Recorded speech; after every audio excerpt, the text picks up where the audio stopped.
Licenciada Marta, sea bienvenida. Muchas gracias, Fernanda. Pues muchas gracias a todos por conectarse en esta segunda sesión. Vamos a hablar de la segunda parte de la realización del código de ética. Em, ¿Me escuchan ahí? ¿Me escuchan? ¿Fer, se Sí, escucha se bien? escucha. Sí, Ah, perfecto. súper. Perfecto. Voy a compartir pantalla para la segunda parte de la presentación. Bien, pues vamos a empezar. Para esta segunda sesión, lo que a mí me gustaría hacer es darles a todos un pequeño repaso de lo que se vio la sesión pasada y después ver los últimos puntos que van a ser ejemplos de índices de código de ética, que fue algo que me pidieron la sesión pasada. También vamos a hablar un poco de qué elementos ya en concreto tiene el código de ética como un poco más aterrizados ya a la práctica. Y al final vamos a ver la importancia del código de ética después de todo lo que vimos y como forma de conclusión. Entonces, bueno, vamos por el repaso. Vimos que era un código de ética, vimos que era un documento que va a describir los estándares de conducta que se espera de todos aquellos que forman parte de una organización, así como de cualquier tercero que interactúe con esta.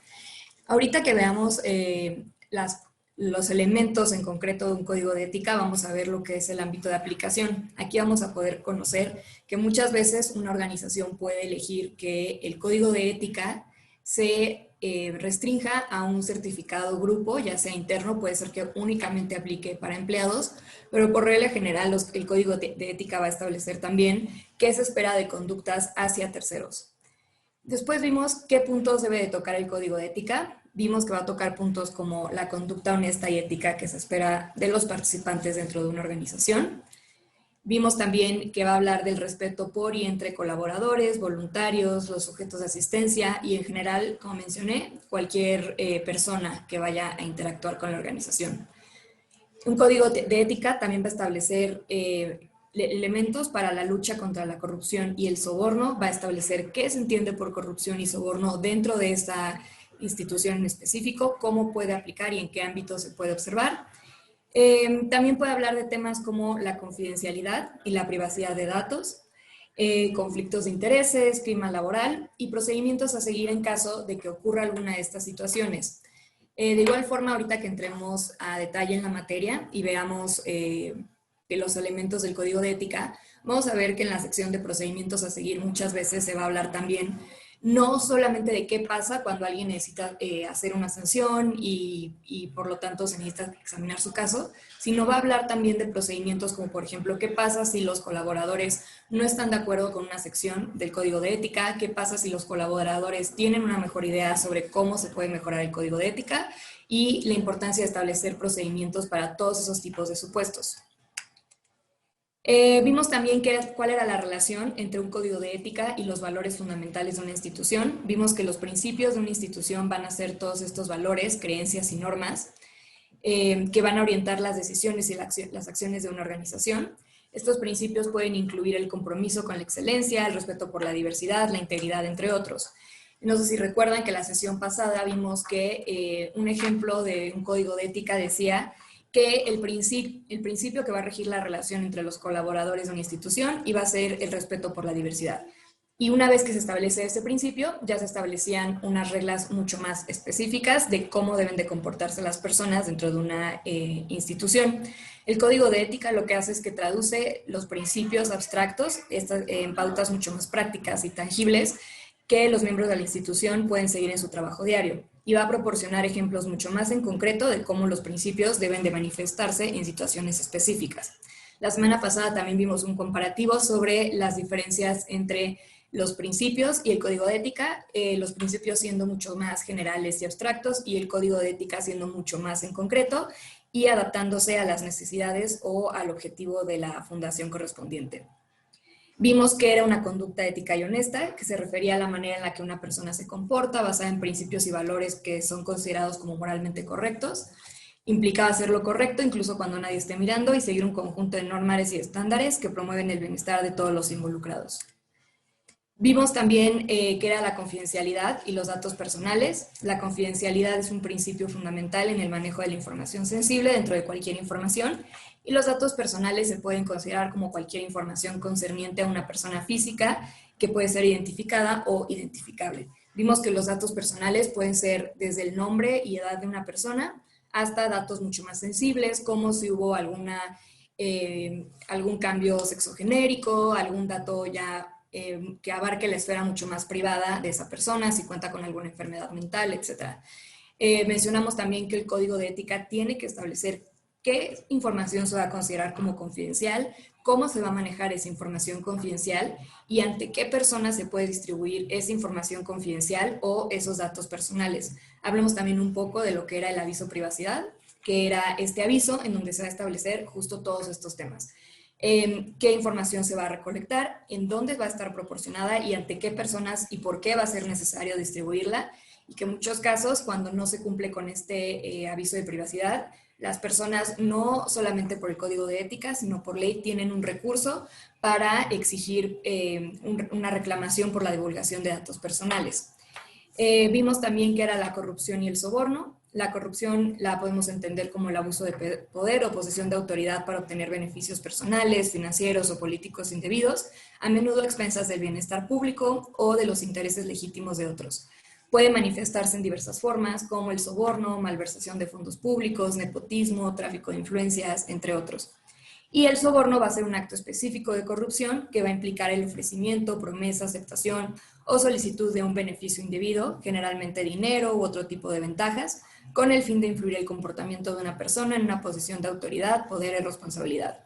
Respecto a este tema, vimos también que muchas veces, aunque el código de ética no prevea nada, pues las personas tienen la obligación de comportarse de cierta manera, ya que este tipo de conductas están tipificadas en el Código Penal. Entonces, es importante pues que una fundación siga estos lineamientos para poder cumplir con las disposiciones legales aplicables en cada materia.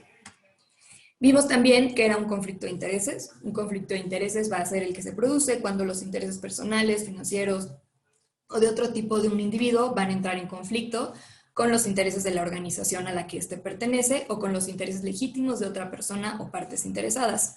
En la sección de preguntas, una persona comentó que cómo se podía relacionar esto con el artículo 45 de la Ley de Instituciones de Asistencia Privada. Es por eso que aquí lo puse, para que lo podamos leer y podamos ver de una mejor forma cómo se puede entender. El artículo 45 menciona que los patronos tendrán las siguientes atribuciones y obligaciones. Abstenerse de nombrar personas que tengan parentesco por consanguinidad o afinidad dentro de cualquier grado con los miembros del patronato para desempeñar cualquier cargo o empleo remunerado de la institución. Otra fracción de ese mismo artículo menciona que los patronos deberán abstenerse de celebrar contratos respecto de los bienes de las instituciones que administren con cualquier miembro del patronato, su cónyuge y parientes por consanguinidad o afinidad hasta el 4º grado. ¿Esto por qué es importante? Porque, como les mencionaba la sesión pasada, en el código de ética, al ser una guía o al ser lineamientos para las personas dentro de la institución para poder operar o para poder comportarse de cierta manera, pues yo les recomendaba que siempre fueran muy claros en qué se entendía por un conflicto de interés, hasta dónde abarcaba un conflicto de interés y qué personas iban a ser consideradas como parte de este conflicto de interés. Entonces, aquí la propia Ley de Instituciones de Asistencia Privada pues ya te pone 2 ejemplos muy claros en donde te señala qué tipo de personas e incluso hasta qué tanto grado de parentesco se va a considerar como un conflicto de interés o no. Aquí, por ejemplo, mencionábamos, por ejemplo, si un código de ética te dice como, no, el patronato sí puede celebrar contratos respecto de los bienes que se administran en la institución, y lo puedes celebrar con sus parientes por afinidad, es decir, los parientes que tienes derivado de tu esposo, ¿no? Tu familia política, por así decirlo.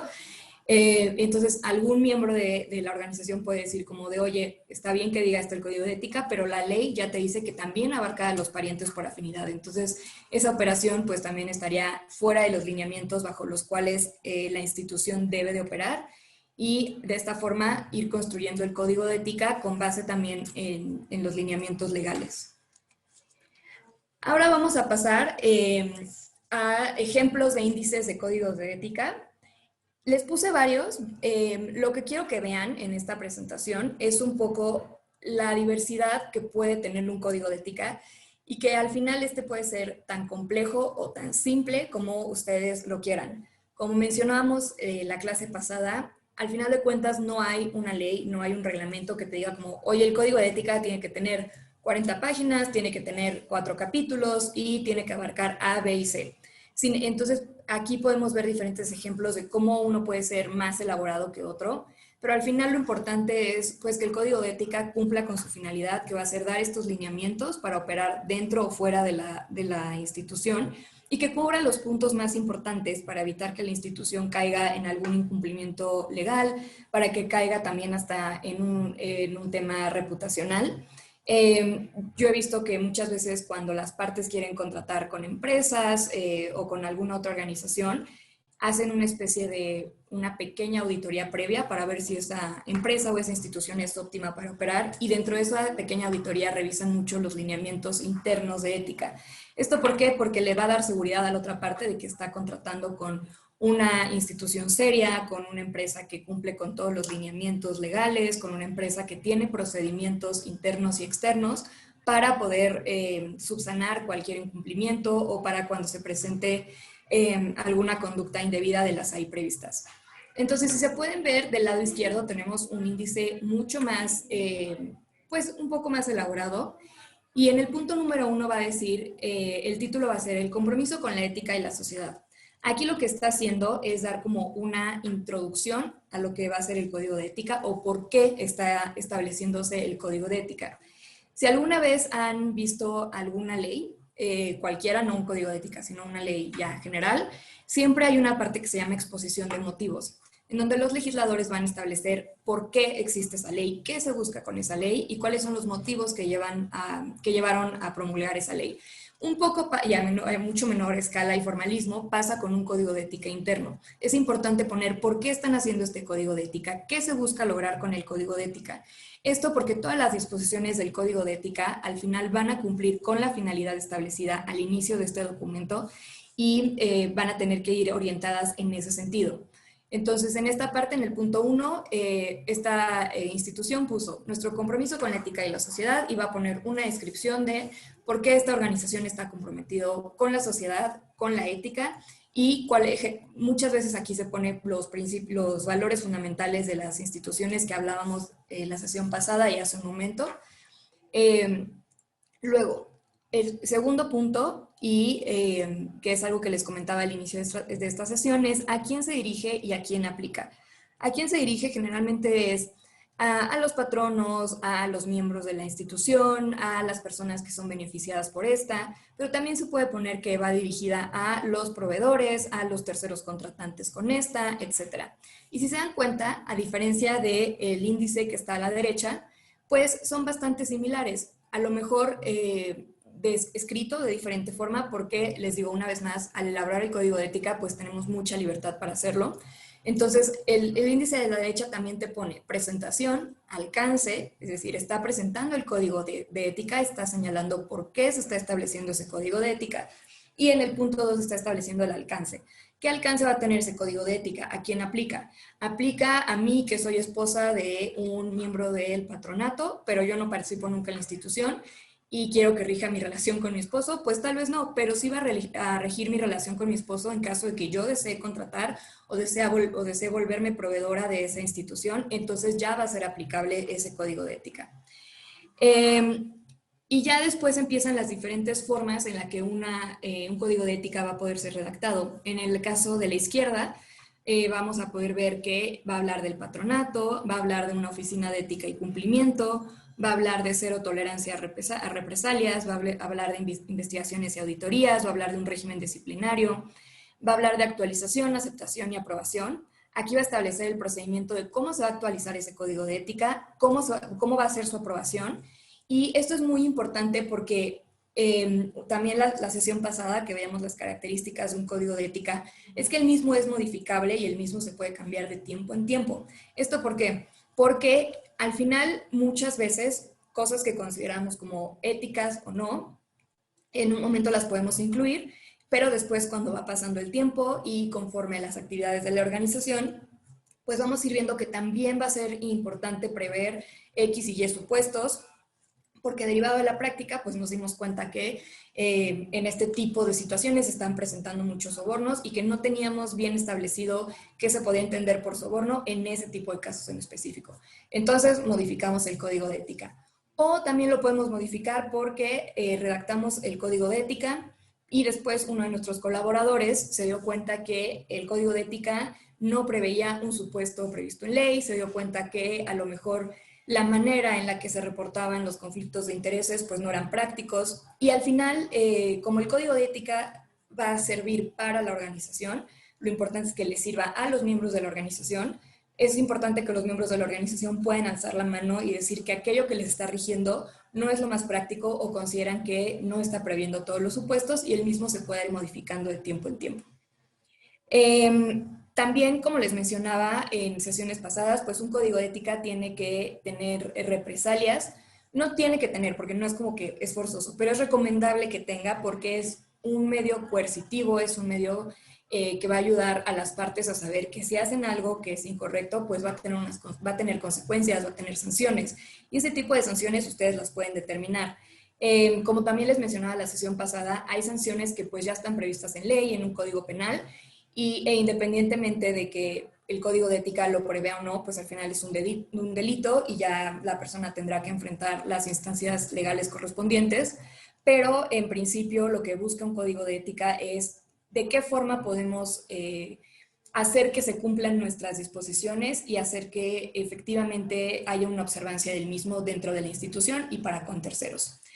Como pueden ver también, está escrito de otra forma en el lado derecho, en donde dice el cumplimiento del código de ética. Muy probablemente en esta sección ese código de ética establece los procedimientos para hacer valer las disposiciones del mismo. Habla también de violaciones y sanciones al código de ética.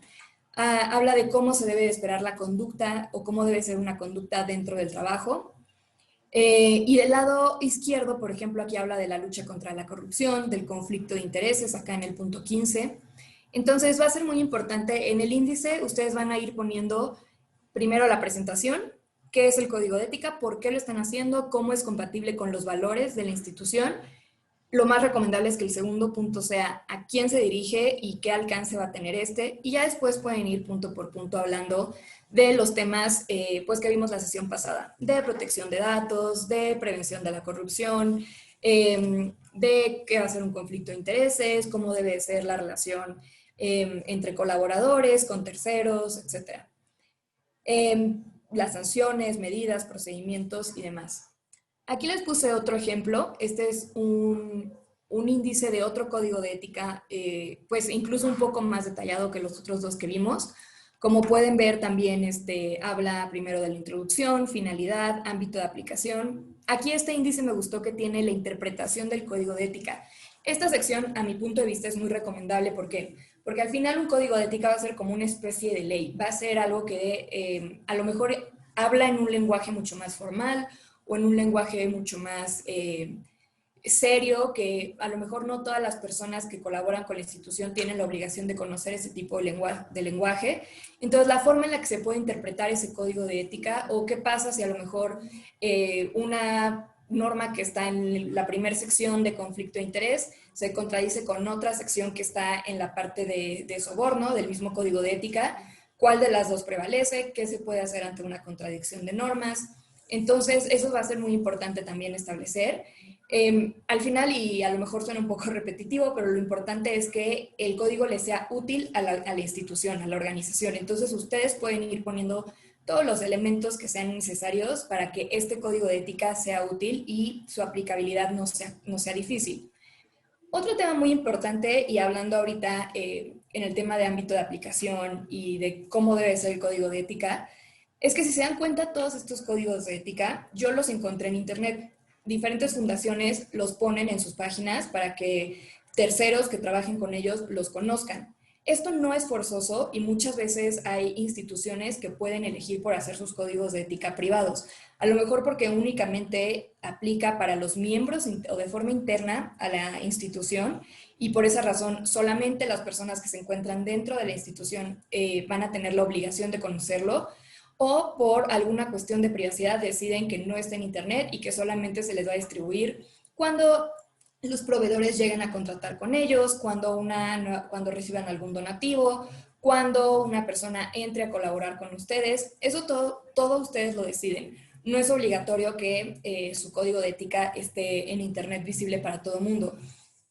Muchas personas lo hacen porque, como les digo, al final, pues no es como que estén manejando alguna información confidencial exclusivamente en el código de ética, y porque al final pues va a regir tanto relaciones internas como de terceros. Entonces es mejor que vean que esta institución cumple con toda la normativa ética aplicable, tienen bien todo el tema de cumplimiento ético y tienen su código de ética, etcétera. También para un tema de visibilidad. Entonces esto también es importante que ustedes pues como mejor consideren conveniente para su propia institución lo manejen. Aquí, por ejemplo, en este índice también les ponen la misión, la visión y los valores de la institución, cómo se deben de comportar los profesionales de esta institución, cómo debe ser el entorno, y hay otro tipo de disposiciones, como por ejemplo la aprobación y la aceptación, la difusión y la actualización del código de ética. Como pueden ver, todos estos índices tienen este último apartado o lo tienen en alguna parte del índice, que es muy importante, de cómo se actualiza el código de ética. Es importante que siempre se pueda actualizar. Literalmente que no esté escrito en piedra y que sea ley ya para siempre, porque al final las actividades cambian, la legislación en México cambia, entonces siempre va a ser necesario que un código de ética, así como cualquier ley y reglamento en general, se pueda ir actualizando y modificando conforme a las necesidades de la institución.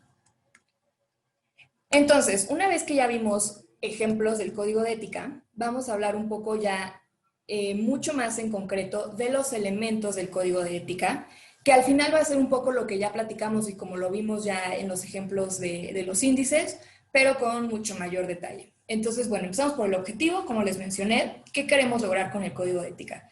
Este código de ética se establece en razón o coincidiendo con los principios y valores de la institución, que son el trato digno, el respeto entre colaboradores y la no corrupción.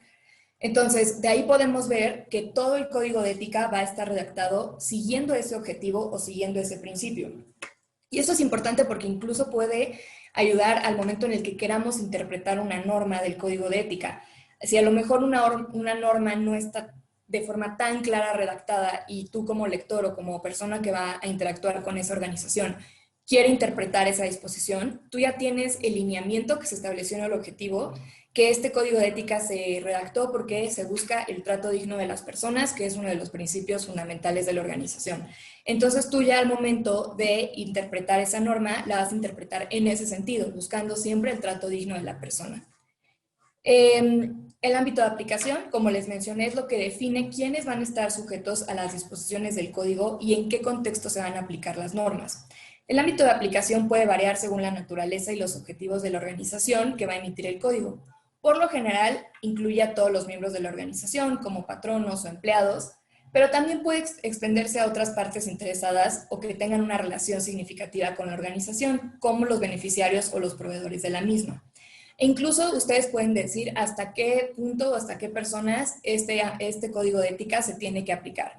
Si les soy muy honesta, no tiene mucho sentido decir que el código de ética se aplica solamente entre colaboradores y no contra terceros, porque al final no me parecería a mí correcto que te comportes de forma ética y siguiendo los lineamientos de la institución, solo entre empleados, pero que con tus proveedores cometas actos de soborno, no te importen los conflictos de intereses, obtengas un beneficio personal, etc. Pero si a lo mejor ustedes quieren establecer que el código de ética solamente va a establecer reglas entre los empleados, pues bueno, también se puede y ya será decisión de cada persona que redacte el código de ética. Si ustedes vieron en uno de los ejemplos de los dos primeros que puse de los índices, se hablaban de comités o grupos de ética. Yo siempre recomiendo mucho que se pongan comités u órganos responsables del cumplimiento interno, porque así hay un mucho mayor orden y mucho mayor claridad de qué hacer en caso de que haya alguna violación a una norma ética, a quién se puede recurrir en caso de que tengamos alguna duda, etcétera. Y generalmente los órganos colegiados, los órganos de varias personas, pues siempre son mucho mejores a que sea la voluntad de una sola persona. Entonces, aquí podemos ver que los órganos internos van a ser aquellos encargados de verificar el cumplimiento del código de ética y sus componentes fundamentales para que haya una implementación efectiva, y también hay un seguimiento continuo a los estándares de ética dentro de esta organización. El código de ética va a poder establecer quiénes son los miembros de este comité, cómo se eligen los miembros, si se trata de personas externas o internas a la institución, cómo se van a tomar las decisiones y cómo se pueden excusar los miembros.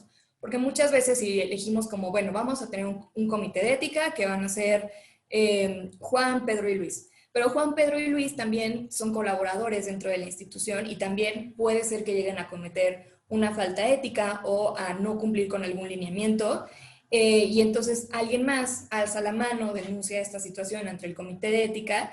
¿Qué procedimiento hay para que Juan, que fue quien cometió esta violación al código de ética, pues no tenga poder para decidir sobre sí mismo y sobre si sí cometió o no un acto ético? Entonces, todos estos tipos de supuestos pues van a ser importantes que ustedes vayan previendo un poco qué puede pasar, cómo pueden resolverlo, si son tres forzosamente para que sea una decisión imparcial y entonces este tercero no está, cómo hacer para que uno más lo supla, etcétera. Todo este tipo de cosas los va a poder establecer un código de ética, y una vez más, conforme a la práctica, pues se van a ir dando cuenta de situaciones que se han ido presentando y que no estaban originalmente previstas en el código de ética, y lo puedan ir adaptando para que sea funcional y para que sea aplicable a la institución. Los procesos internos van a ser procesos establecidos dentro de una organización para manejar y resolver posibles violaciones éticas, irregularidades o comportamientos inapropiados que puedan ocurrir en el lugar de trabajo. Este proceso está diseñado para proporcionar una vía segura y confidencial para que los empleados y todas las otras partes involucradas puedan reportar preocupaciones sobre conductas que consideren inaceptables o contrarios a los valores de la organización. Esto es como lo que se entiende principalmente por un proceso interno, como, oye, yo vi que este contrato remunerado se lo diste a tu hermano y nunca reportaste un conflicto de interés. ¿Qué hago? Bueno, pues entonces te vamos a establecer este proceso interno, que es tu denuncia, la presentas vía correo electrónico que le llega al comité de ética, y el comité de ética va a sesionar en un día y después el comité de ética te notifica la resolución, etcétera. Eso es como lo que mayormente se entiende por un proceso dentro de un código de ética, pero los procesos internos también pueden abarcar otro tipo de circunstancias que se relacionen con la organización, como por ejemplo la interpretación del código ético. Y este ejemplo también lo tomé de otro código de ética publicado en internet, en donde dice, este código ético recoge directrices para orientar la conducta de los profesionales, patronos y voluntarios, organizaciones y empresas relacionados directamente con esta entidad. Cualquier duda sobre su interpretación deberá consultarse con el órgano o gobierno de la fundación a través de su gerente y sus coordinadores. Aquí te está estableciendo, oye, yo tengo una duda sobre cómo se interpreta esta norma en el código de ética. Ya vi que efectivamente su objetivo es cumplir con el trato digno a las personas con cierto tipo de discapacidad, pero aún así no me queda claro a qué se refiere esta norma o si debo de hacer A o B. Entonces, tienes una duda, te voy a poner un proceso interno para subsanar esa duda. Vas a ir con el órgano de gobierno de la fundación y lo vas a hacer a través de sus gerentes y sus coordinadores. La forma de contacto va a ser a través del correo electrónico y vas a tener que identificarte, vas a tener que decir a qué entidad perteneces y el motivo de tu consulta. Y después, anualmente, se va a generar un informe sobre las comunicaciones recibidas. ¿Por qué? Porque el tema de rendición de cuentas también se vuelve importante. Al final lo que se busca es trabajar con transparencia, que todos se sientan cómodos. Entonces, a lo mejor yo puedo poner como en mi código de ética, sí, tenemos este comité de ética que sesiona 2 veces a la semana y resuelve sobre los asuntos que a los colaboradores les preocupen relacionados con el cumplimiento ético. Pero tú nunca te enteras de las resoluciones, tú nunca te enteras si efectivamente sesionaron o no, tú nunca te enteras si sesionaron con base en el cumplimiento del código de ética o dieron una resolución con lineamientos totalmente diferentes a los que señala el código de ética, no están sancionando una conducta que en el código de ética dice soborno, no están sancionando esta situación como conflicto de interés, cuando en el código de ética claramente dice que es un conflicto de interés. Entonces, lo ideal sería establecer como aquí, como anualmente vamos a publicar un informe sobre las comunicaciones recibidas y las actualizaciones de estas comunicaciones. Entonces, ustedes incluso en el código de ética pueden poner como vamos a dar este informe de todo lo que el comité de ética resolvió, protegiendo a lo mejor la confidencialidad del denunciante porque se siente inseguro de haber hecho esta denuncia. Pero entonces pueden poner el 20 de abril recibimos una denuncia sobre un posible acto de soborno por parte de uno de nuestros miembros del patronato. Y se resolvió A, B y C siguiendo los lineamientos establecidos en tal y tal sección del Código de Ética. De esta forma, los miembros de una organización se van a sentir mucho más cómodos y van a tener la confianza de denunciar también en un futuro o alguna otra situación que vean. Y aquí, por ejemplo, me gustó este ejemplo porque dice, ¿cómo tienes que hacerlo? Lo tienes que hacer por escrito, a este correo electrónico, tienes que identificarte y tienes que poner quién eres. Entonces, pues eso se va a volver muy importante porque a lo mejor si yo pongo solamente en el código de ética como cualquier duda sobre la interpretación del código de ética se la consultas al órgano de gobierno. Y ya, no te digo ni a través de quién, ni por qué medio, ni cómo voy a recibir yo la denuncia, ni qué esperar, ni tú qué puedes esperar una vez que recibes la solicitud. Entonces, pues todo este tipo va a ser muy importante que se prevean en el código de ética. Ya después en el código de ética, pues vamos a ver los apartados específicos, que fue todo lo que vimos la sesión pasada, sobre, y que vimos también ahorita en los ejemplos del índice, sobre cada asunto en particular. Cómo se van a tratar los datos personales, qué va a ser la información confidencial, cómo van a ser las relaciones laborales, cómo va a ser la relación hacia los proveedores externos, etc.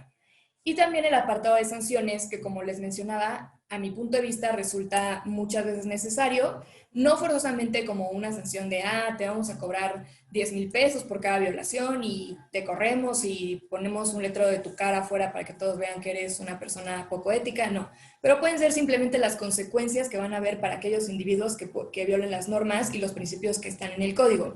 Estas sanciones van a ser fundamentales para garantizar el cumplimiento y efectividad del código de ética, ya que establecen un marco claro de responsabilidad y de rendición de cuentas para los miembros de la organización. También, como les mencionaba la sesión pasada, pues muchas veces no sirve de nada que yo te diga como, oye, acosaste sexualmente a esta compañera, ya no lo vuelvas a hacer, o págame dinero o vete.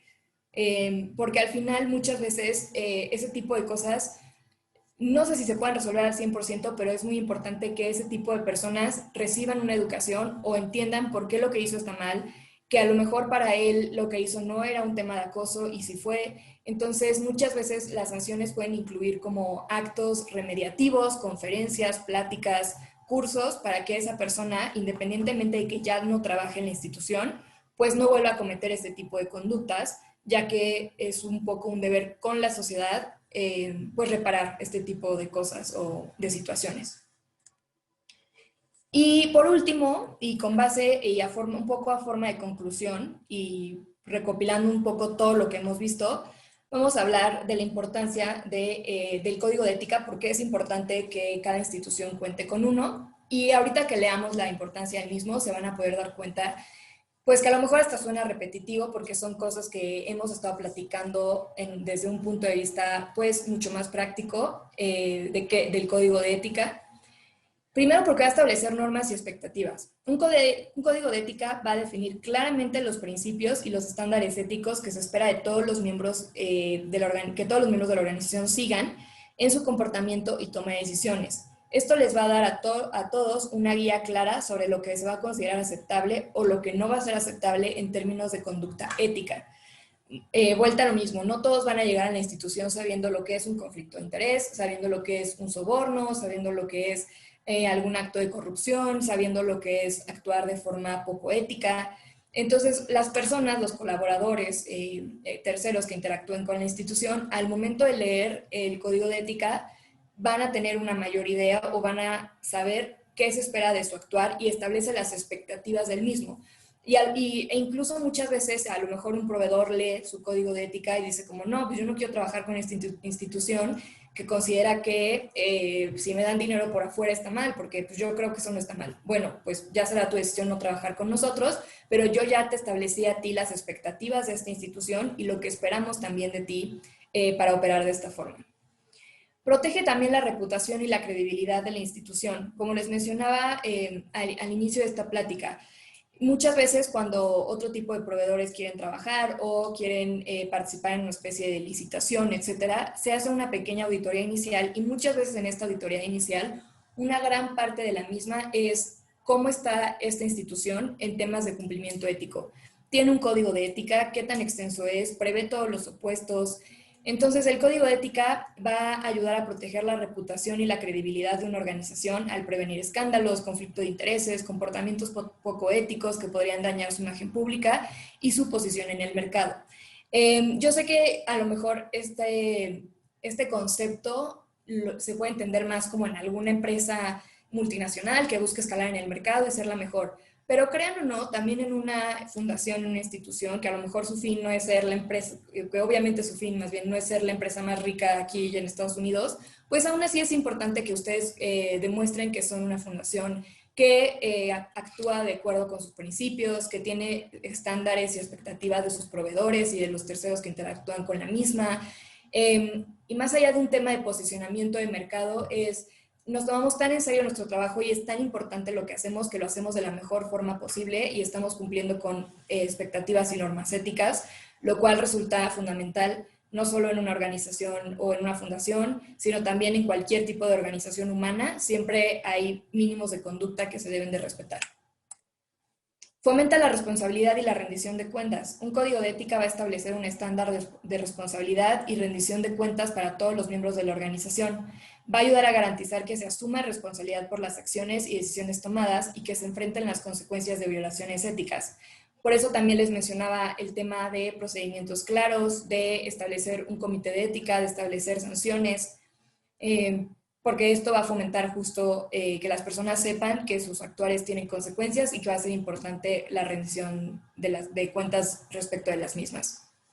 También va a mejorar el clima laboral, va a promover una cultura de organización basada en la integridad y el respeto mutuo. El código de ética va a poder mejorar el clima laboral y aumentar la satisfacción y el compromiso de los empleados, y no solamente de los empleados, sino de cualquier persona que contribuya o que colabore con la misma, siempre que se tenga un clima laboral o un clima de interacción, pues basado en el respeto, con ciertos actuares alineados a uno de los principios, que va a ser la dignidad humana, el respeto, la honestidad, pues la convivencia va a ser mucho mejor y la finalidad de su fundación se va a cumplir de una manera mucho más armónica.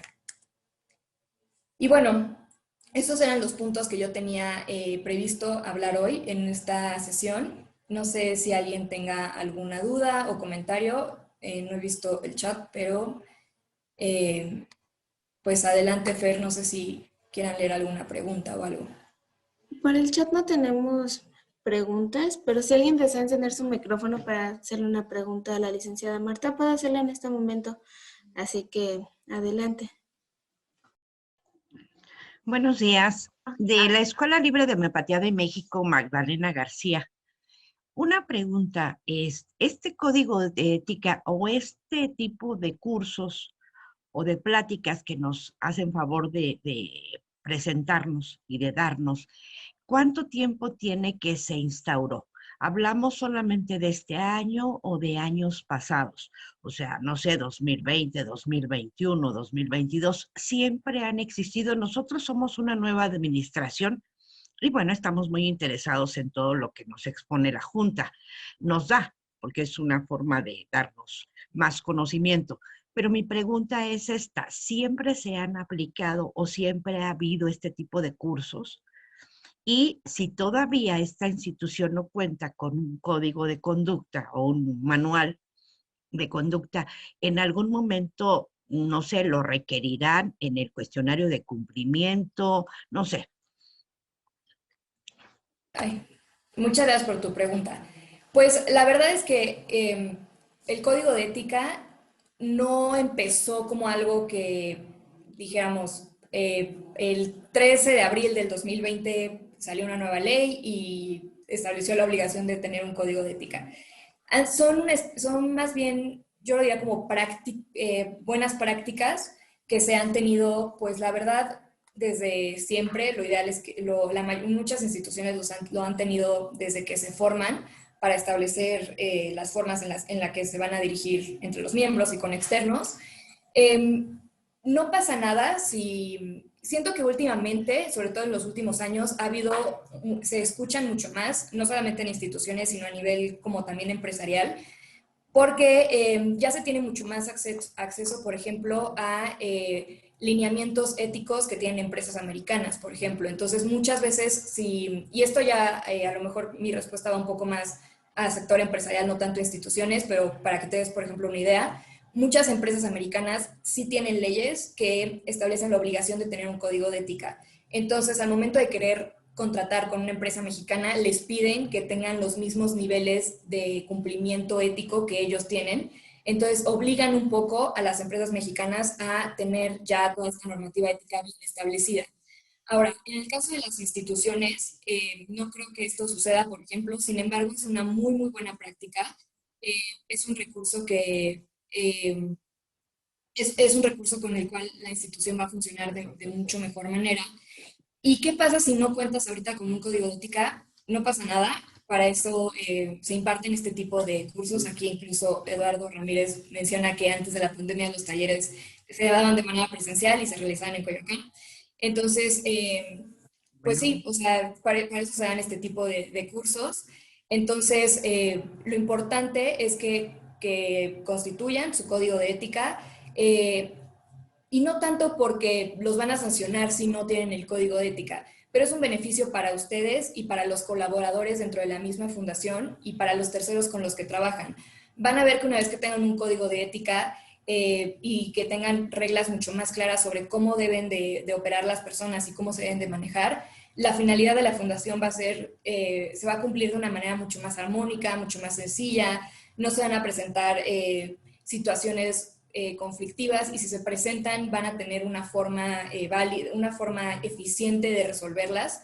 Entonces, por eso es importante que tengan el código de ética. Hablando mencionabas sobre si te lo van a preguntar en un documento, yo creo que en ese sentido, Fer, o a lo mejor alguien de las instituciones de asistencia privada para la Ciudad de México les puede dar mucho mayor información sobre si se requiere o qué pasa si no los tienen, pero como que en conclusión mi respuesta sería no pasa nada si ahorita no lo tienen, si es una nueva administración, pero procuren tenerlo porque es una muy buena práctica y les va a dar un beneficio para las personas que participen con la fundación. Gracias, Marta. Muchas gracias. Gracias. Magdalena, si gustas acercarte a la mesa de ayuda para realizar esta consulta y que ellos te den más información sobre tu duda, con gusto te puedes comunicar con ellos. Y Perfecto. Gracias. Sí, tenemos otra duda en el chat de Jorge que dice, independientemente del código de ética, dependiendo de la magnitud de la fundación, ¿es mejor crear un comité de ética? Pues yo la verdad soy muy partícipe de los comités en general y apoyo mucho crear comités de ética, independientemente del tamaño de la fundación o de la magnitud que la fundación pueda tener, porque al final, independientemente de eso, todas las fundaciones son importantes, todas las fundaciones cumplen un fin muy, muy importante para la sociedad. Entonces, los comités lo que hacen siempre es que te van a ayudar a ti como persona que participa dentro de una fundación a tener un recurso, tener un apoyo y que al final, de alguna forma imparcial, las cuestiones de incumplimiento ético se resuelvan. Y incluso piénsenlo como a un nivel mucho más sencillo, no tanto a nivel de fundación o a nivel de código de ética. Cuando tú tienes un problema y vas con una persona y le cuentas y esa persona es tu súper amiga y son súper cercanas, te va a dar la razón y te va a decir como no te preocupes, estás súper bien, no pasa nada, tú siempre tienes la razón, porque es tu amiga y porque te quiere. Pero si tú vas ya con otra persona que a lo mejor no es tu amiga, que es un tercero imparcial, entonces ya te puede decir como, mira, yo creo que esto no fue correcto por A, B y C. Lo que buscan los comités va a ser justamente eso, que haya un tema de imparcialidad, que haya un tema de, este código de ética aplica para ti y aplica para todos los miembros. Si tú estás incumpliendo con este código de ética, pues no vamos a poner a tu amigo que es